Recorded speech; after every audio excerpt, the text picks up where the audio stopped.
कुछ नाम जन्म के साथ ही मनहूसियत का प्रतीक बन जाते हैं। फिर आप उस नाम को किसी के लिए प्रयोग करें, वो नाम जिसके साथ भी जुड़ेंगे उसका विनाश निश्चित है।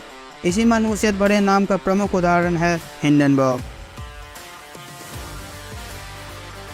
इतिहास गवाह है, ये नाम जिसके लिए प्रयोग किया गया उसका विनाश ही हुआ। फिर चाहे वो 1937 का German passenger airship LC-129 Hindenburg हो या फिर प्रथम विश्व युद्ध का जर्मन नौसेना का SMS हिंडनबर्ग नामक वॉरशिप। अपने इसी मनहूसियत भरे इतिहास को पुनः दोहराने एक और हिंडनबर्ग ने बवाल मचाना आरंभ कर दिया। और इस बार इसका निशाना किसी व्यक्ति की जान नहीं, परंतु एक समय दुनिया के दूसरे सबसे अमीर शख्स रहे गौतम अडानी और अडानी समूह है। क्या है ये हिंडनबर्ग रिपोर्ट? कौन है इसका संस्थापक? उसके ऐसा करने के पीछे का उद्देश्य क्या है? क्या ये महज एक संस्था है जो केवल कंपनी पर रिपोर्ट तैयार करती है या इसके पीछे कोई बहुत बड़ा षड्यंत्र है? आज हिंडनबर्ग का सांप पिटारा खोलेगा द रेड आर्काइव के इस रौद्र प्रकरण में। हमारा समर्पण आकर्षक है तो इसी क्षण चैनल को सब्सक्राइब कर लें।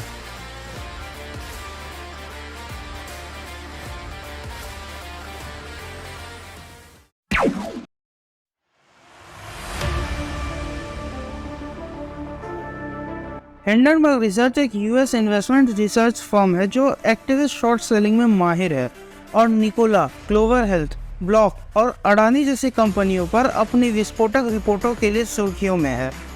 लेकिन हिंडनबर्ग रिसर्च के पीछे कौन है और उसकी प्रेरणा क्या है? वो अपनी जांच कैसे करते हैं और बाजार पर उसका क्या प्रभाव पड़ता है?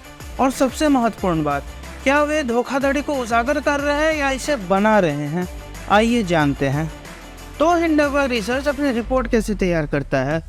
इसकी वेबसाइट के अनुसार ये सार्वजनिक रिकॉर्ड, इंटरनल कॉर्पोरेट डॉक्यूमेंट्स और कर्मचारियों, ग्राहकों, कॉम्पिटिटर्स और विशेषज्ञों के साथ इंटरव्यू के माध्यम से गलत काम का सबूत इकट्ठा करता है। ये फिर अपनी रिपोर्ट को अपने लिमिटेड पार्टनर्स को सर्कुलेट करते हैं, जो हिंडनबर्ग के साथ मिलकर रिपोर्ट को सार्वजनिक रूप से जारी करने से पहले टारगेट कंपनी के स्टॉक को शॉर्ट करती है। फिर इसके बारे में नेगेटिव और एक्सपोज करने वाली इन्वेस्टिगेशन रिपोर्ट पब्लिक में रिलीज करती है, जिससे उसका स्टॉक प्राइस ड्रॉप होता है और हिंडनबर्ग प्रॉफिट में होती है। दरअसल ये कंपनी टारगेट कंपनी के स्टॉक्स को काफ़ी समय पहले ही खरीद लेती है, फिर अपने रिपोर्ट रिलीज करने से तुरंत पहले अपने सारे शेयर्स बेच देती है। फिर रिपोर्ट पब्लिश होने के बाद जब शेयर प्राइस नीचे गिर जाती है तो ये कंपनी फिर से नए शेयर्स खरीद लेती है और इस तरह पैसे कमाती है। हिंडनबर्ग रिसर्च के संस्थापक हैं नेथन एंडरसन, जो 2017 में इस कंपनी की शुरुआत की। हिंडनबर्ग रिसर्च का नाम 1937 में हुए हिंडनबर्ग डिजास्टर से लिया गया है, जो कि एक मानव निर्मित अवॉइडेबल डिजास्टर था। हिंडनबर्ग रिसर्च के अनुसार उसका लक्ष्य है कि वह कॉर्पोरेट फ्रॉड और भ्रष्टाचार को एक्सपोज करके निवेशकों की रक्षा करे। हिंडनबर्ग रिसर्च ने पिछले 6 साल में 50 से ज़्यादा इन्वेस्टिगेशन रिपोर्ट पब्लिश किए हैं, जिसमें से कुछ सबसे फेमस रिपोर्ट्स ये हैं। सबसे पहले बारी है निकोला कॉर्पोरेशन की। हिंडनबर्ग रिसर्च ने सितंबर 2020 में निकोला कॉर्पोरेशन पर एक रिपोर्ट पब्लिश की, जिसमें निकोला कॉर्पोरेशन को दर्जनों झूठों पर खड़ा एक बहुत बड़ा फ्रॉड कहा और निकोला कॉर्पोरेशन के फाउंडर ट्रेवर मिल्टन पर वायर एंड सिक्योरिटी फ्रॉड का केस फाइल हुआ। फिर बारी आई क्लोवर हेल्थ की। फरवरी 2021 में हिंडनबर्ग ने Medicare advantage plan provider clover health के बारे में एक रिपोर्ट जारी की, जो अरबपति चामत पैलिहाइपिटिया के साथ SPAC सौदे के माध्यम से सार्वजनिक हुई।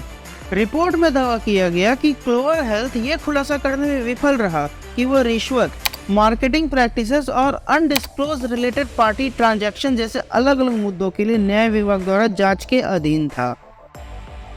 हिंडनबर्ग का आखिरी निशाना बना अडानी समूह। हिंडनबर्ग रिसर्च ने जनवरी 2021 में अडानी ग्रुप पर रिपोर्ट पब्लिश की, जिसमें अडानी ग्रुप को कॉर्पोरेट इतिहास का सबसे बड़ा धोखा कहा गया और अडानी ग्रुप के कर्ज और अकाउंटिंग कंसर्न्स को भी हाईलाइट किया गया। 100 पन्नों की इस रिपोर्ट में सबसे पहला आरोप यही था कि पिछले 3 सालों में अडानी समूह के सभी 7 लिस्टेड कंपनियों के शेयर प्राइस खूब बढ़े हैं। परंतु जिस तरह के आरोप हिंडनबर्ग ने अडानी के ऊपर लगाए हैं, वही आरोप एलन मस्क के ऊपर भी लगाए जा सकते थे।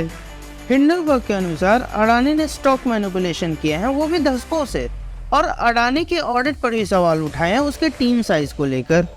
इतनी बड़ी रिपोर्ट तैयार करने वाली कंपनी की टीम साइज की अगर बात करें तो इस कंपनी में सिर्फ 9 एम्प्लॉय हैं। तो अब इस टीम साइज के हिसाब से तो हम हिंडनबर्ग की रिपोर्ट को भी फ्रॉड मान लें। अडानी के ऑडिट और हिंडनबर्ग की रिपोर्ट दोनों ही फ्रॉड हो सकते हैं अगर बात बस टीम साइज को ही देखकर की जाए तो। 100 पन्नों की रिपोर्ट के बदले में अडानी ने 400 पन्नों के जवाब देकर हिंडनबर्ग को मध्य उंगली सलामी देने का प्रयास किया है। बाकी सत्य का निर्णय तो डाटा देखकर ही किया जा सकता है, जो कि इन्होंने रिपोर्ट में दिया ही नहीं है। सत्य क्या है इसका निर्णय न्यायपालिका कर रही है। यह वीडियो केवल हमारा मूल्यांकन है। तो आप हिंडनबर्ग के रिसर्च के बारे में क्या सोचते हैं, कमेंट करके ज़रूर बताएं। क्या वे धोखाधड़ी का पर्दाफाश करके निवेशकों की रक्षा करके सार्वजनिक सेवा कर रहे हैं, या वे झूठी और भ्रामक जानकारी फैलाकर बाजार में हेरफेर कर रहे हैं? इन सवालों के जवाब भारत की अर्थव्यवस्था, समाज और सुरक्षा के लिए दूरगामी प्रभाव डाल सकते हैं। इसका निष्कर्ष मैं आपके विवेक पर छोड़ता हूँ। तो ये थी इस हफ्ते की रेड आर्काइव रिपोर्ट। अगले हफ्ते फिर से मिलते हैं द बिग बॉस शो के एक नए प्रकरण में।